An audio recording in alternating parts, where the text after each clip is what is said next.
Hi, everybody. Thanks for joining me today in the Locher Room. I'm Alan Locher. Rosemary Prinz is a native New Yorker who has had a long career on stage, film, and television. She has starred on Broadway, off-Broadway, and across the country in national tours, regional theaters, and summer theaters. Rosemary's career on stage of over 300 productions began when she was just 16 years old when she toured with Diana Barrymore in Joan of Lorraine. But for many of you watching today, it was her role as Penny Hughes on the CBS daytime drama As the World Turns, where she first gained national prominence. During those 12 plus years playing Penny, she was also traveling across the country performing on stage. In 1970, Rosemary signed on to play the role of Amy Tyler on the debut of a new ABC daytime drama, All My Children, where her character would oppose the Vietnam War, which she herself, I believe, opposed as well. Rosemary Prinz was the only All My Children performer to ever earn the her name above the title during her run on the show. She returned to daytime for a small role on Ryan's Hope, where she played Sister Mary Joel. I can't think of anyone better to help us celebrate the 65th anniversary of As the World Turns. It is my distinct pleasure to welcome to the Locher Room, Rosemary Prinz. Rosemary, thank you so much for being here. It's delightful. I love that introduction. Could we do it again? Anything you want, we will do. Before I forget, I will have to tell you that yesterday I did a show to honor Agnes Nixon because it was the last day of Women's History Month. And Susan Lucci sends her love to you. Oh, thank you. Yes, yes. Susan came on the show after I started, and she was extremely good. And I think I told her then, don't stay here forever. I think she was saying, like, it was just such an education for her. She would sit there and watch all of you, because she was right out of college, I think. You are a native New Yorker. What do you love? Born in the Bronx? Did I get that right? In the Bronx. Although my mother and father lived in the city, in Manhattan. And so I grew up in Manhattan until I was 7. And then my father, who was with Toscanini's NBC Symphony Orchestra, he was a cellist. And so we moved to what was then a suburb, which was Queens, and Rego Park. And I grew up in Rego Park. And he was a cellist for NBC. So what did that mean? Well, he worked for the network. The network had Arturo Toscanini's Sunday radio show. Everything was radio in those days. Believe it or not, I didn't see any television until I was a young person. So, it was the same studio that I eventually did How to Survive a Marriage in 8H, which was the maestro's dressing room. They built this studio for him at NBC so he could. And I used to go to the radio shows when I was a little. Yeah, I would go up to the Sunday shows. Sometimes I was allowed to go to even the dress rehearsals where I would hear him curse the musicians. It was a great experience. And how would you describe your childhood in New York City, like growing up in New York City? Well, it filled with music. I mean, music was everywhere in the house. My father would either be practicing or he would have he was part of the New York String Quartet. They would come and play. And yeah, there was music all the time, all classical music. So that was really my background. And then I went to school. And when I was 8, I was the first progressive school experiment. They took 40 kids from the 5 boroughs and took the 40 with the highest IQs and put us in a special class, called us IGC, Intellectually Gifted Children, which made us extremely popular with the rest of them. And I had already skipped 4 times by then. So I graduated when I was high school when I was 16, went into New York for my first interview. Cut school to do that. Met Morton DaCosta, who was looking for a young apprentice because he wanted to do Dear Ruth.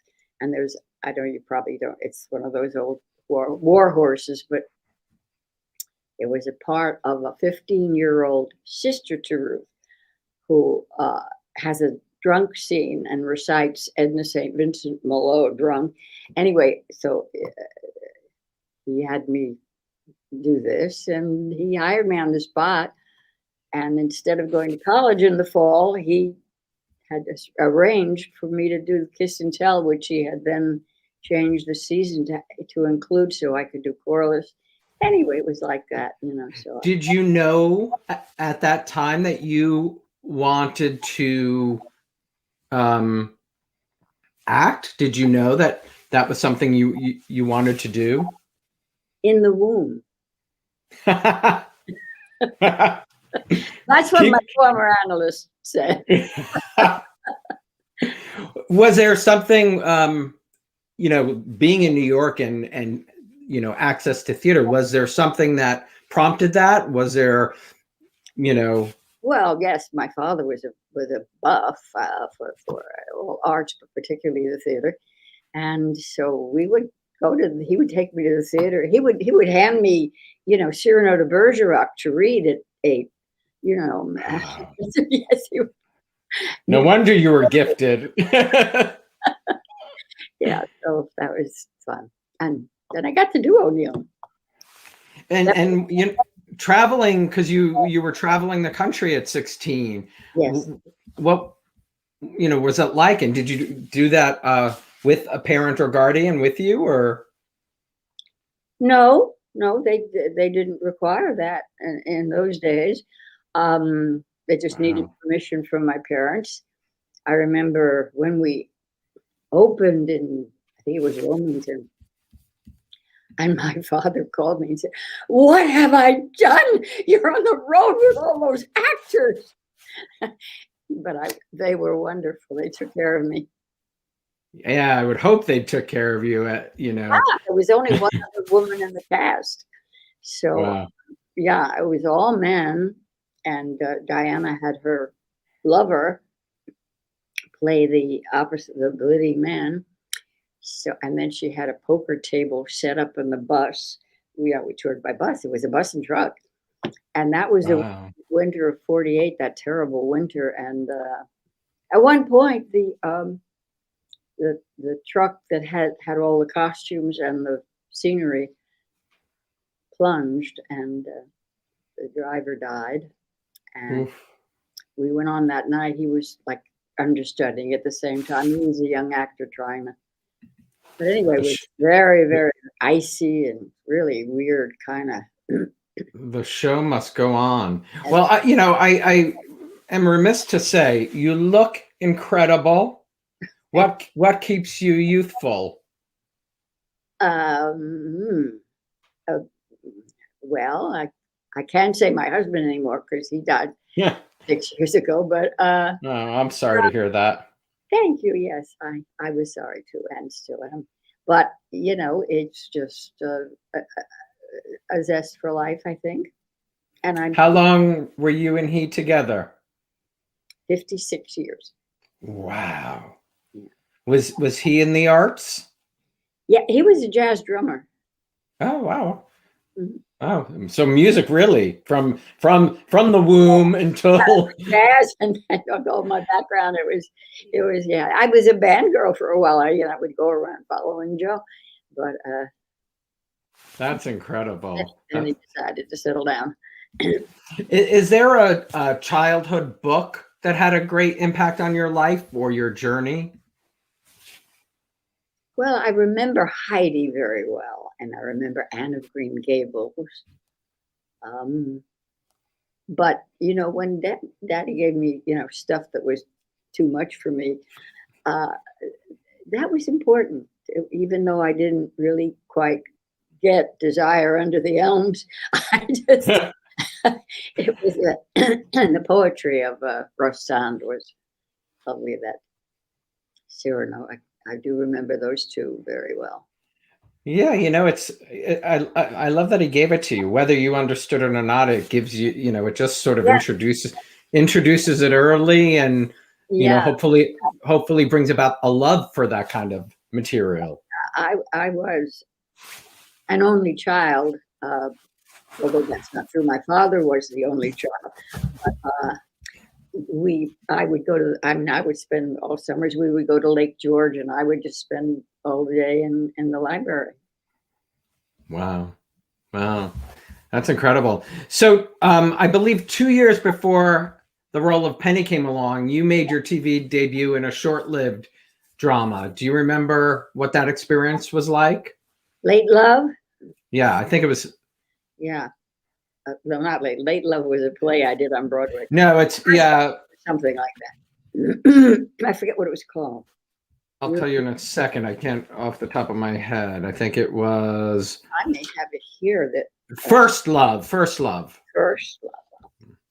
What do you remember about that experience? That every it was live, of course, as everything was, as Penny was. We were all. Yeah. I mean, it was just incredible. A friend of mine who was a director said at one point that daytime television is like doing summer stock in an iron lung. Summer stock used to be the hardest thing you do. 1 week you're playing one show and rehearsing the next show. There was no start in those days. Yeah, so you were doing 2 plays at once, and it was very hard learning it too. Learning a new play every week and rehearsing the other one. And yeah, so it was. First Love was a learning experience. Of course, it was the first daytime show I'd ever done. I had done some television live in the golden years, Studio One and Robert Montgomery and things like that. But this was a daily show, 15 minutes. My gosh, how would we ever get through it? But we did, and every time the dress rehearsal would end, and then he would give us notes and be on the set with us. He would go off and he would say, notes to everybody, and he'd look at me and say, "Be better."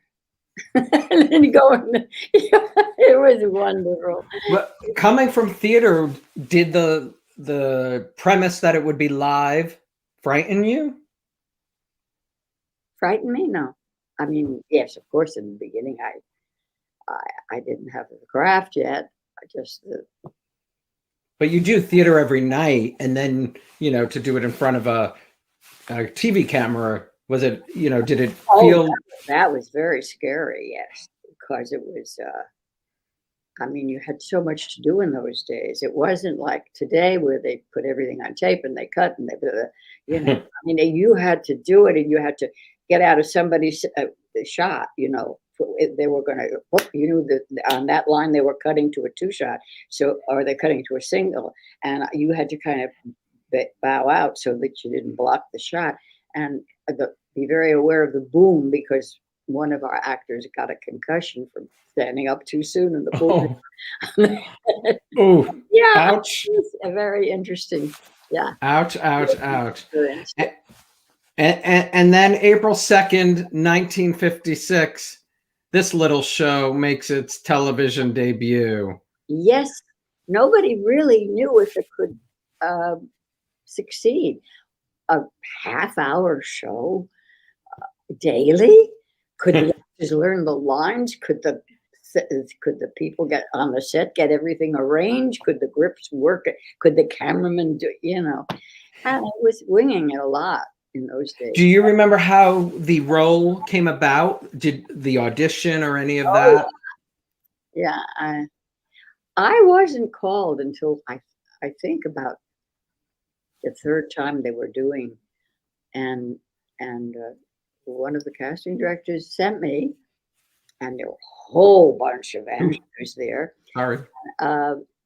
Sitting in the outer writing room, and they held it for some reason in a radio control room Erna Phillips, the writer, Yeah. and Ted Corday, the director, were in there with, I don't know who else. And Ruth Warwick was already cast as Aunt Edie. And this was for the pilot. And it was a very emotional scene in which Penny tells Aunt Edie, doesn't tell. She sobs her way through telling Aunt Edie eventually that she knows that Nancy wished that she had died instead of Susan. Very emotional scene. And all the actors kept coming in, and they would go, and then a couple would stay. And finally, I went in. And did you do it with Ruth at that time? Ruth stood. We stood as if we were doing a radio show. Mike, you, Ruth there. Anyway, I kicked off my shoes, and I proceeded. And of course, when all the crying was to happen, it happened, which is kind of something that's easy for me. And when I was through, they said,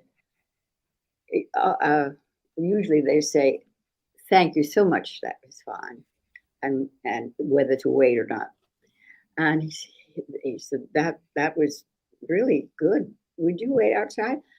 I said, certainly. And I went outside, and there were about three other, they had dwindled down to three other girls and me. And they sent us all in. They came out. I went in and came to the scene, did it again, cried my eyes out, feeling all the pain that Penny felt, which is the way you do it. And he said, "Would you wait outside?"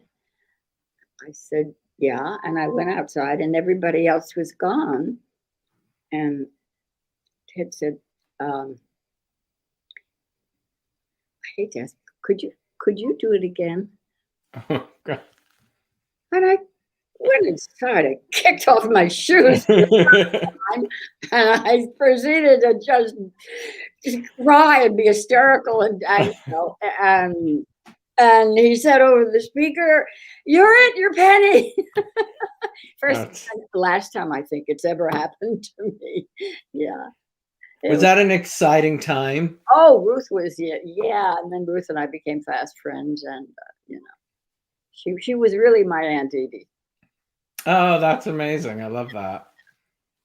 I hear she was a great storyteller from what I hear. Oh, she had a lust for life. She was a trip. And Helen Wagner, Don MacLaughlin, and Don Hastings as your family.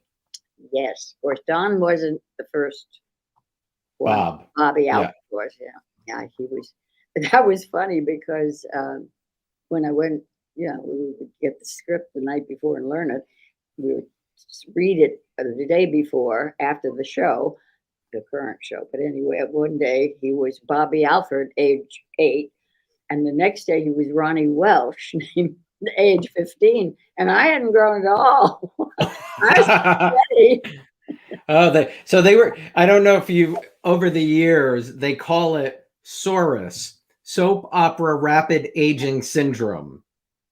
Oh, I never heard that. Yes, they coined that phrase many years ago. But so they were doing it from the start, I gather. Now that you now that you tell me that, nothing. We just went on.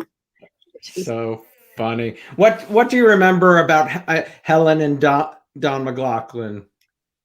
Well, Helen was a stickler for everything. She just wanted things the way they should be.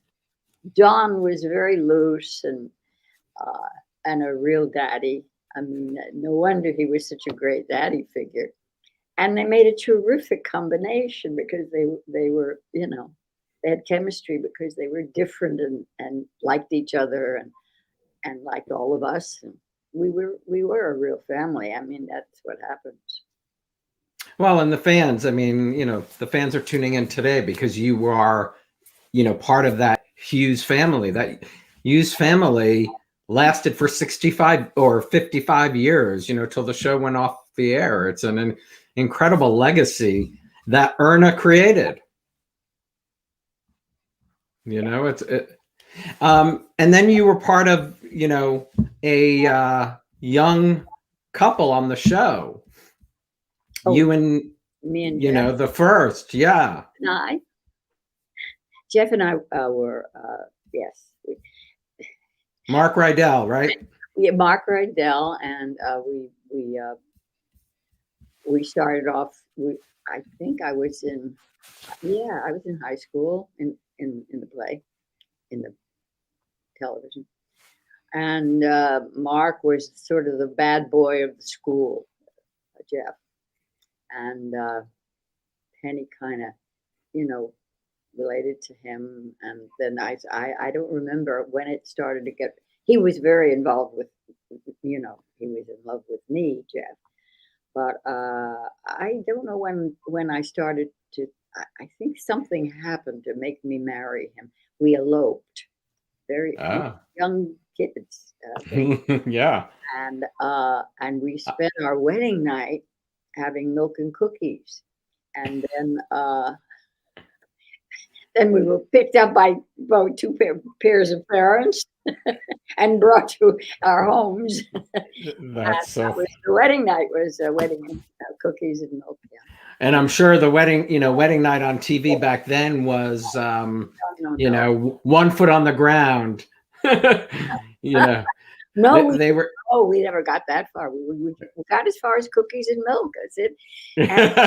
And then the procedure for that. Then he killed somebody because they said something bad about me. This was the interesting part of the early days. I don't know what had happened after, but you could get away with murder if you were a heroine or a hero.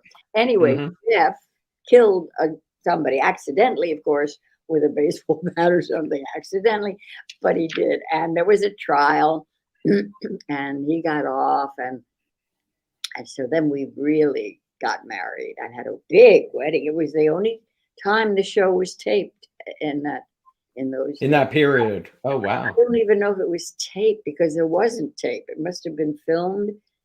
They took the whole day, and I had a big.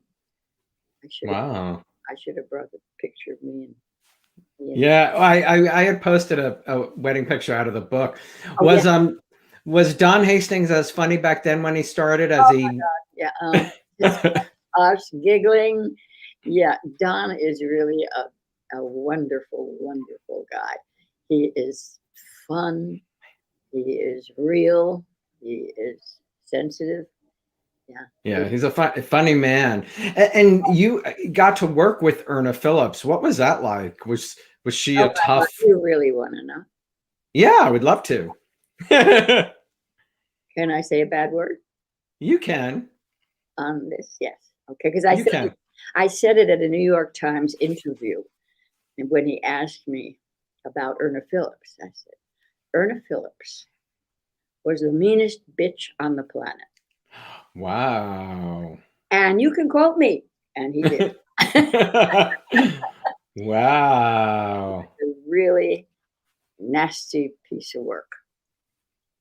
Wow, that's hard to work with somebody like that. Oh yeah, the day my father died, just for instance, she sent word down on the set to please have me autograph a picture for a friend of hers. I mean, I could barely move him having done the show, even though he had died. And that was her condolence. Wow. But that was just personal. I mean, professionally, she wanted everybody to be the character, always. We were not supposed to go on, and of course I did plays all the way through. All the time, yeah. I would go on television and do the live interviews, and for fun and laugh and whatever. Anyway, I just broke all the rules whenever she threatened me. So the only way she could get at me was I remember once when I was married to Neil. Then I had, if you were married to Penny, don't sign a long lease. Well, yeah, Jeff died. Get Jeff divorced. died in a car crash, didn't he? Jeff, I think, died in a car crash. But anyway, so she had Gloria DeHaven was on the show at one point, playing a beautiful character, and he had Neil say something about I don't remember what her name was on the show, but let's call her Gloria. I said, Gloria's, and I said, oh, yes, you know, some people say that I really, I'm like her. And Neil said to Penny, his wife, Penny, she's smart, she's beautiful, she's intelligent and talented. You're nothing alike. Thank you, Erna. Those are ways of getting at me. And also, when I got off the show, she had me steal Don's kid. I think it was Don's kid. One kid. My brother's kid. Yeah. Oh, no. Go off to Europe. Yeah. So she could really destroy the character because I always fought for her. Kidnap Dr. Bob's kid. Oh, no. The character of Penny, and then Lisa, played by Eileen Fulton, and Ellen, played by Patricia Bruder, kept the show at the top of the ratings for a great part of the 60s. Did you and the other ladies realize that the three of you had, done that for the show? Yeah. I mean, I realized it when the first time I went out as a quote star in a summer theater in Sullivan, Illinois, and I was my first musical too, and I was terrified. And I said to my mother on the phone, because she lived in Florida, and I said, "Hey, Mom, this guy's hired me to star. I don't think anybody's going to show up. Will you come up if I send you a ticket to Sullivan, Illinois," which was a big deal in the Midwest, and big theaters, drew from all around, although the town itself was 2,500 people. And when I got off, there was this mob being held back with television cameras and all local people, local news. And I looked around like somebody. No, it was for me. And yeah, they were sold out 3 months before I came. That's when I knew. And wow. Yeah, every time I walk. Yeah, there's a funny story with that. My agent said, I know you want to try out your singing, because I was a new singer, and he wants to audition you guys to be in this Star Theater. I said, really? So I just got the part. But anyway, so I geez, I lost my train of thought. What was I saying about? You wanted to sing. He wanted to sing, and so no, it's not coming to me. It will. That's okay. What do you remember about Eileen and Patricia? She wasn't. Well, Eileen came on as the bad girl. She was like the Jeff of right on the female side. And I don't really remember what, it was so long ago, why we were antagonistic on the show. It was Penny and her character did not get along. Well, Lisa she might have been with Bob at that time, or close to it. She was. Yeah. I don't think they were married then. No, they were married then. But when she came on, there was definite. Erna wanted us to be enemies. A tension in the show, natural. I don't blame her for that. Builds drama, right? Mm-hmm. Well, I know that theater is really a first love. I mean, it's incredible that you've done over 300 productions. Yes. What is it about the stage that you love so much? Well, it's so different from television. It's a love affair. The audience is a character, and they have a part to play, and it's an interchange between them and you, and when they laugh, it's wonderful. You made somebody laugh, and then if you can turn it around and get them to cry the next minute, oh God, it's wonderful. I mean, when you hear in an emotional scene, oh, from the audience, even though it doesn't register, it registers. I can't even say how that registers, because you're still in the character, you're still thinking all of Yeah, you have to be. But it just kind of reaches somewhere in your gut, and that's the love affair. When they work, you work. It's terrific. It's an immediate response. If you say something funny or do something funny, they laugh. If you do something that they're sympathetic to, they cry. On television, you don't have any of that.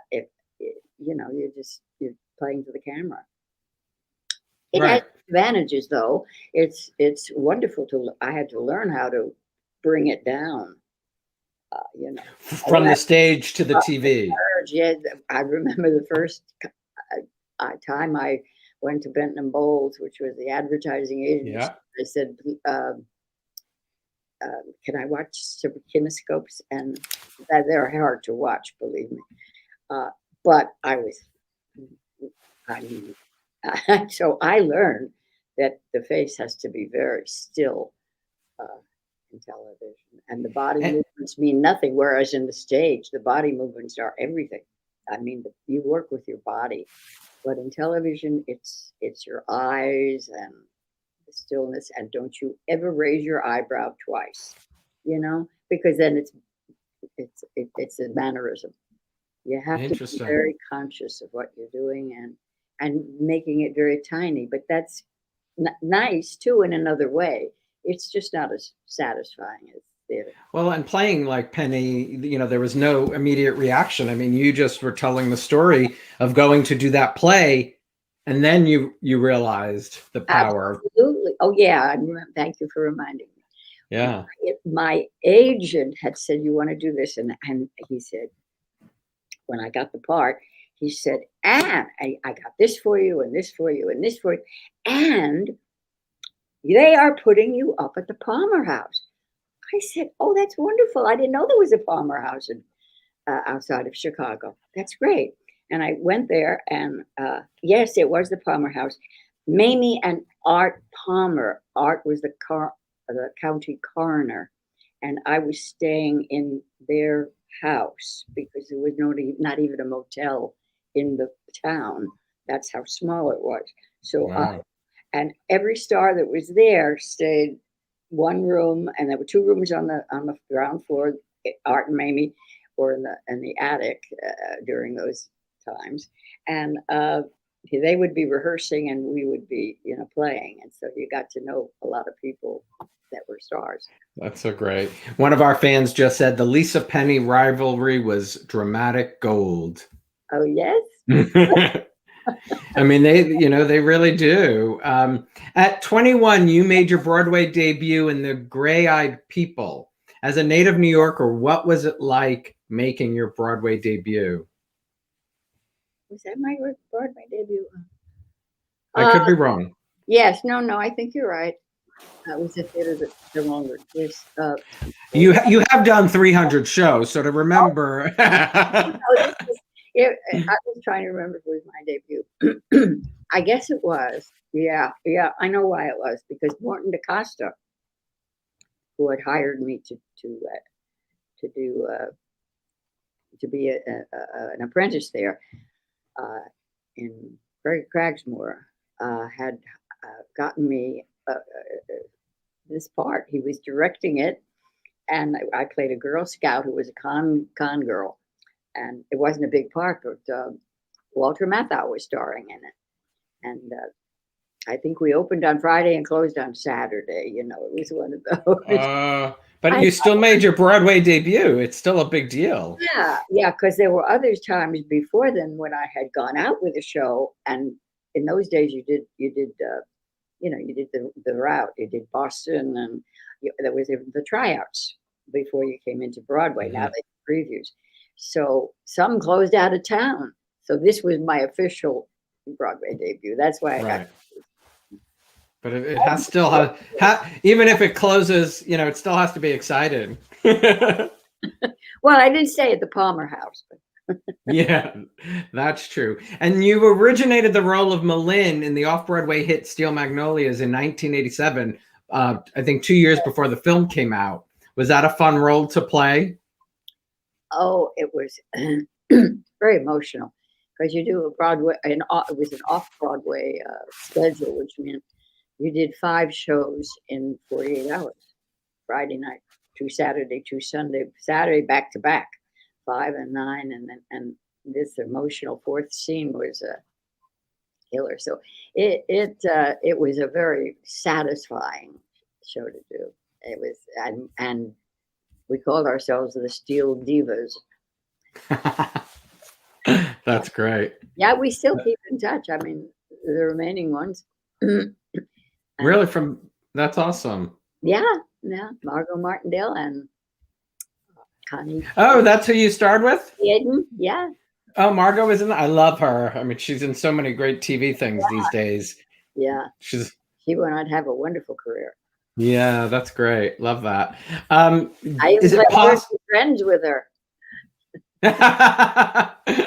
Is she good? Who wins? Yeah, of course she's good.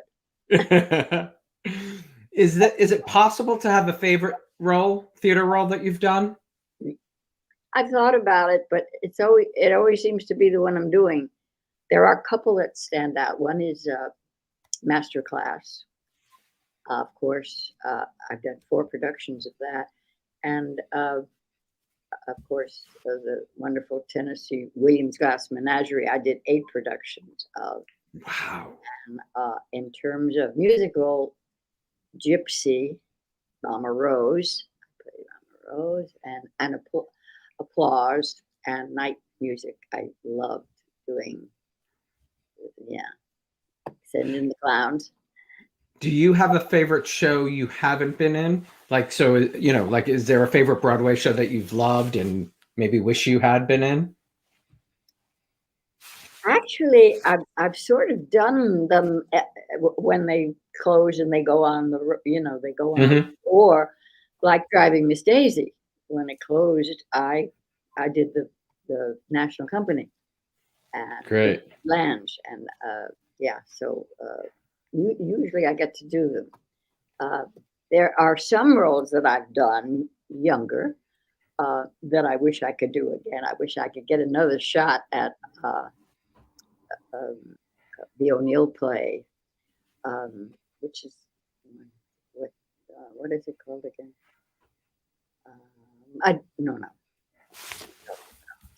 But that's great that you would love another shot at it. Yeah, I've done it. I've done them all, but I would love to do. I would love to do the one where he plays himself. He wrote about himself and his time with his father, and his father was this great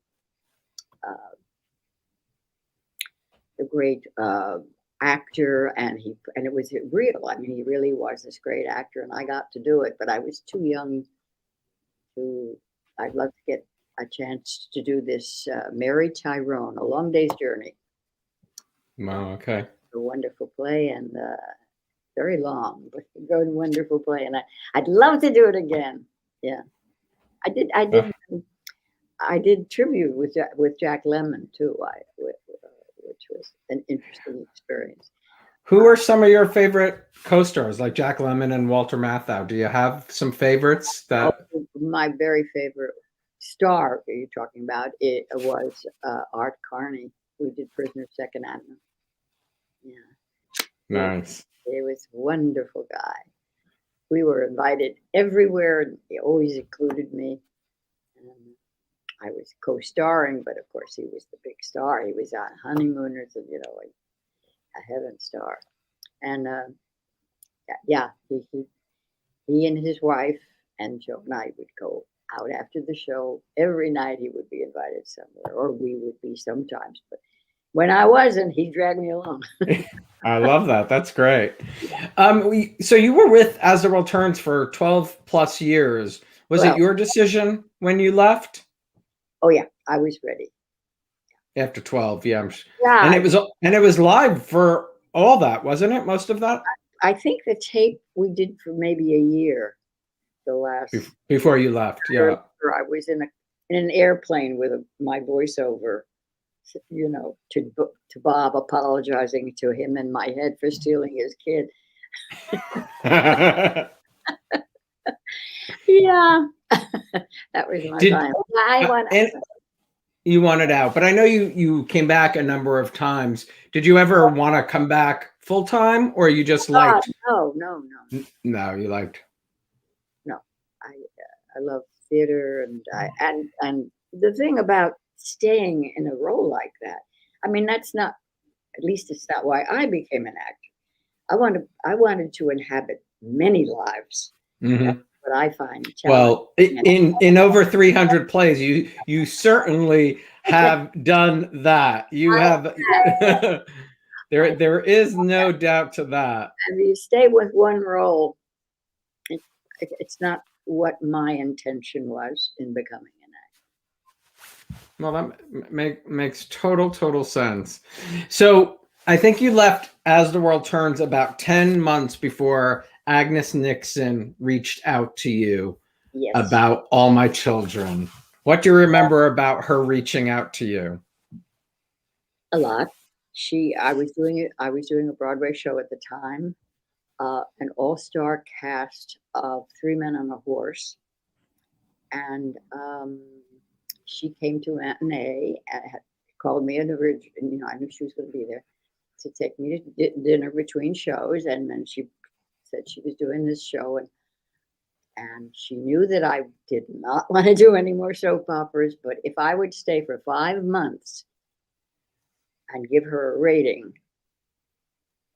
and I said she would meet any conditions. I said, okay. So I said, I want this much money. I want star billing, which nobody had ever had, and nobody has since. And opening up a lock there for all the actors. Well, Beverly McKinsey on Another World, but I don't think anyone on ABC or any other show has really ever had that. But you really did. I did, and then I said, and I want to be an active opposer of the war in Vietnam, not lip service. See me doing it. She said, you got all three. So later she said she thought of it, but no, that was one of my demands, and she agreed to it. So that was great. I mean, that it really is incredible. So I assume at the time you were opposed to what was going on in our country. Oh yes, I thought the boys were dying for no reason. There was a feudal war, and we had no business being there. I mean, I was very active politically, and still I am, except I'm locked up. Right, as many are. And you worked with Ruth again when you got there, right? Yes, that was fun because she was, having. There's a time in an actor's life where before you get to be a character actor and you're leading lady in character actor, there's a little hard period there. The roles just aren't around there, and whatever. And she was having that period then, and and we spoke all the time, and she was in California, and I knew that. No, I guess it was she who knew. She knew that there was a part of my husband's mother on All My Children, And she said, "Oh, I'd love to get it. Do you think you could talk to Agnes?" And I did. And I didn't, it wasn't a demand or anything. I just told her Ruth was available and thought she'd be just swell to do it, you know. And that's what happened. She got the thing. I set up an apartment for her right on West End Avenue next to me, and filled the kitchen with herbs and spices and pots and pans. Yeah. I love that. What was Agnes like? What do you remember about Agnes? Oh, she was fine. I mean, she didn't come around that much, and I was only on for 5 months, so I did. She kept to her promise. Oh yeah, she kept to her promise. She kept to her promise. Well, I have to tell you, so when I was promoting that you were going to be a guest, I phrased it. I said, in 1970, Rosemary signed on to play the role of Amy Tyler. And a dear fan of All My Children and yourself wrote me an email to say, no, All My Children was created around Rosemary. She had come to your defense. She had come to your defense that I had phrased it incorrectly. And a few fans have sent me that opening of All My Children, where there you are, the book opens. My little Murray. You know, the book opens and there's your picture and your name. And bravo, you know, for that. The promo was the dog. I was walking my dog in Central Park. That was like the logo on CBS.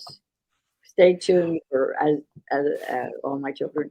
Well, I mean, I guess, you know, as we were talking earlier, it speaks again to that popularity of Penny, because that's where most people knew you from. Yes. And they believed Penny, Rosemary Prinz, would bring a new audience to this new daytime show. Yeah, that's what happened, actually. That, you know, that's amazing. Yeah, yeah. And I was glad I did it, but I was happy to go on back on the road. And then I did the same thing a couple more times with this same idea, 5-month contract, just so I could make a few bucks. And yeah. And it just pays a little better, right? Just a little. Just a little bit better. Yeah.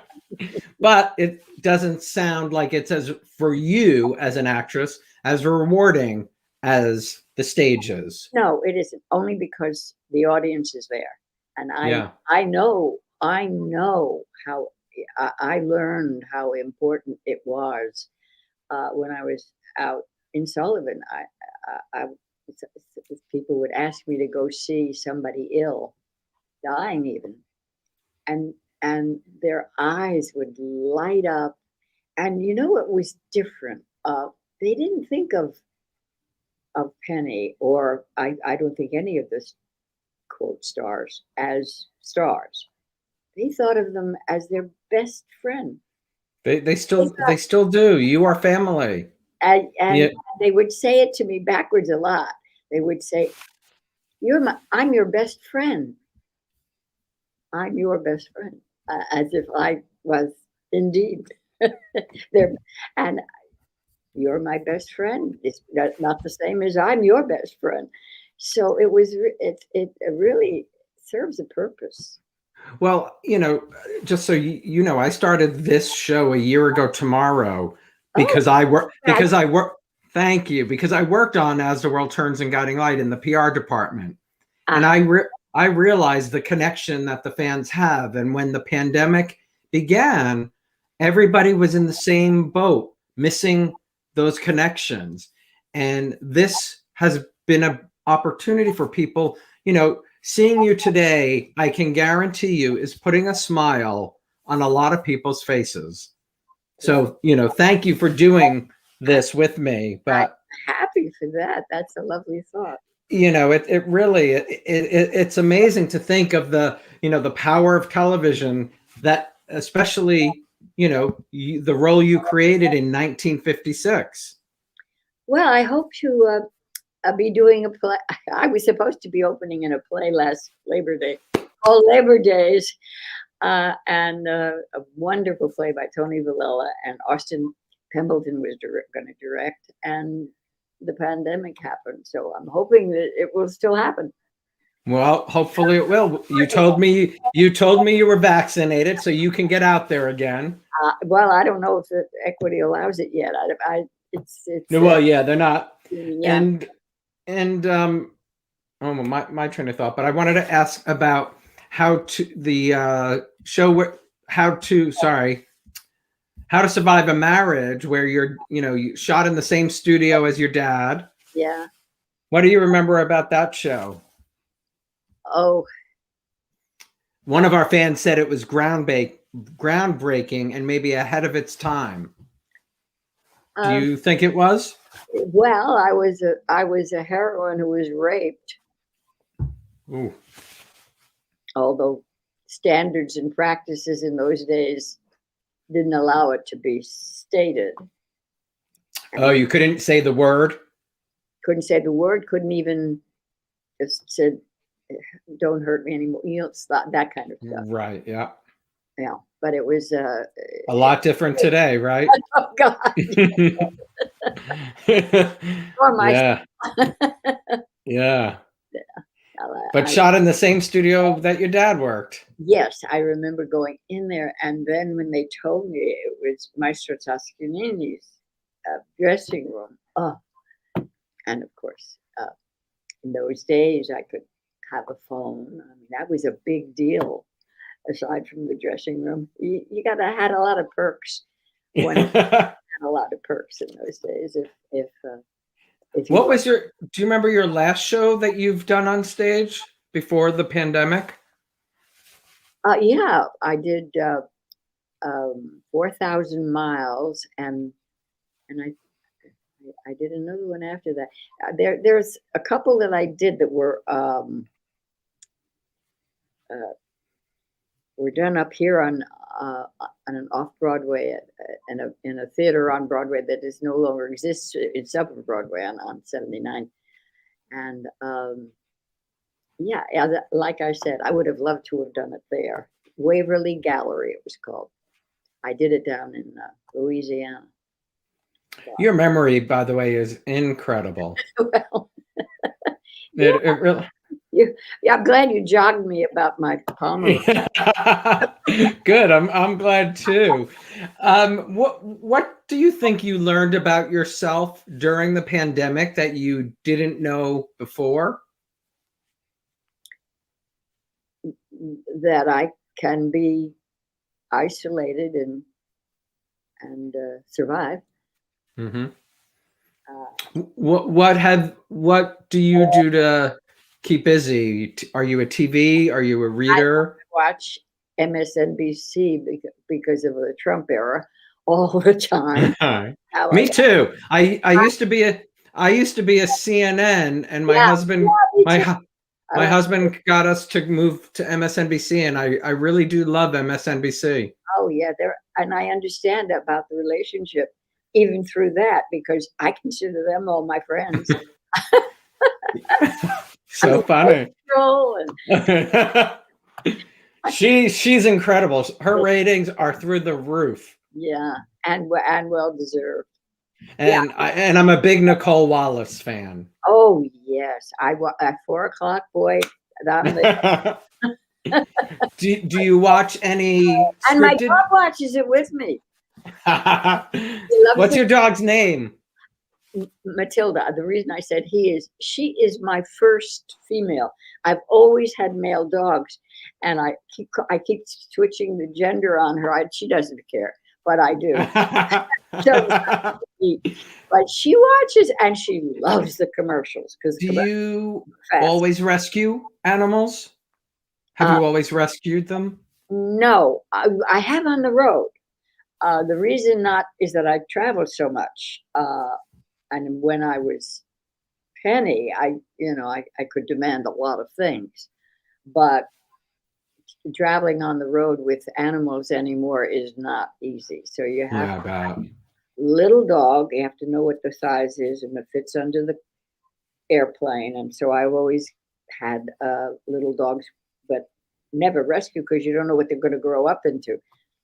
Turns out she's a little toy poodle, and very damaged, and so I've also been able to. That's a real rescue for me. Yeah, she was so damaged. She's still got a lot to learn, but she's outgoing. She stood like this for the whole first weekend I had her, and she didn't move. She didn't eat. She didn't drink water. She didn't pee. She didn't poop. She did nothing. I brought her to the vet the next day because I got her on a Friday night, and on Monday she had done nothing. And I said, "Well, she's going to die on me. She's only 5 pounds." She said she told me what to feed her and how to do it, and what get a behaviorist and all that. And so she is truly a rescue because she was. And how long have you had this? She was in a cage for the first 4 years of her life. Never out except grab her and whatever else they did to her besides mate her, and then take the babies away. People. Awful. So I'm also an animal activist. So.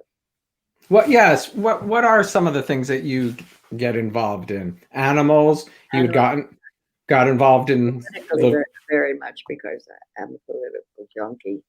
And you are. Oh, I. So the 4 years had to be tough. Oh my God, yes, and full of marches and all that. Yeah. Mm-hmm. No, I'm much calmer now, except I'm not right now because of what's going on in Georgia. But Correct.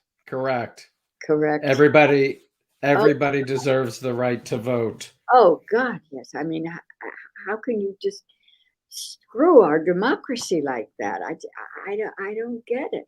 And you deserve a bottle of water if you need that bottle of water. Yep.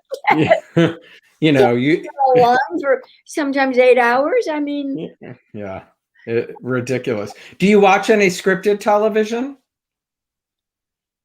Not since Trump. Well, you've been glued to the news. I have been glued to the news, and I go to bed earlier now. I have a different, schedule. When I'm on the road, that's different than but here for the last year, Yeah. No, I read or watch television. I do miss going to the theater. We all do. We all do. I over Avery Fisher, which is called something else now, which I don't. Yeah. Did you ever keep in touch with folks after World Turns and All My Children that you worked with? Well, I've seen Don, of course, occasionally, but no, originally, no, because I've been. Everybody goes on. And especially when you're doing as many shows as you do. Yes, I do a lot of did a lot of traveling, and lives go in divergent ways, and mine have. Yeah, especially in the business that you all chose. It's you all. Nobody, unless you really stick in that one role, like Susan Lucci or Don and Helen did. Yeah. They see everybody all the time because they're there. Yes, and they see everyone. A very tight group because the pressure of course, it's not the same pressure now. I know. One question I forgot.